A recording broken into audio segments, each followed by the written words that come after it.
गजपति जिला गोसाणी ब्लॉक केरेंट पंचायत रामलिंगेश्वर प्रथम प्राथमिक समवाय समिति में बर्तमान खरीफ ऋतु सकाशे चाषी पंजीकृत चली चाषी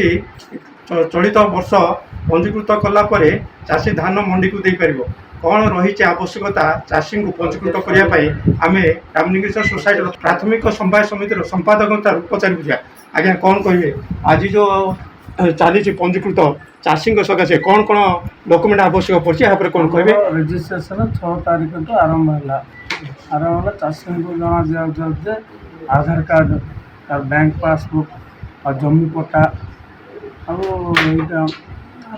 जो भाग चाषी थे भाग कन्सेंट सिग्नेचर करके आने पड़े कौ तारीख पर्यटन पंजीकृत 6 तारीख टू अगस्त 31 अगस्त 31 पर्यटन रही पंजीकृत के दिन है चलती बर्तमान लोक सचेतनता चाषी को सचेतनता कि चाषी को फोन बंटन कर चाषी विषय अवगत अच्छा पचारि बुझुलु 6 तारीख टू पंजीकृत चली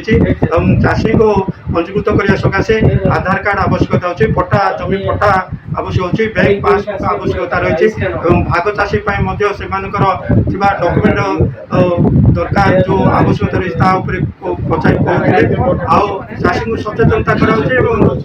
फोन भी बंटन कर विषय कौन कौन आवश्यकता रही सचेतनता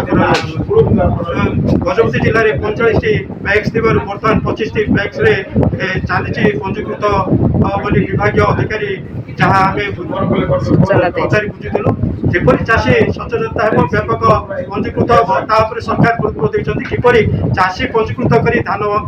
बिक्री करें सरकार गुरुत्व देते चाषी किपर लाभवान हो पारे चाषी सशक्तिकरण उपर सरकार गुरुत्व देते तेणु चाषी को कौन चाषी जपरी पंजीकृत हो पारे गुरुत्व दि जाए। गजपति गुयानंद बेरा रिपोर्टर स्टूडियो।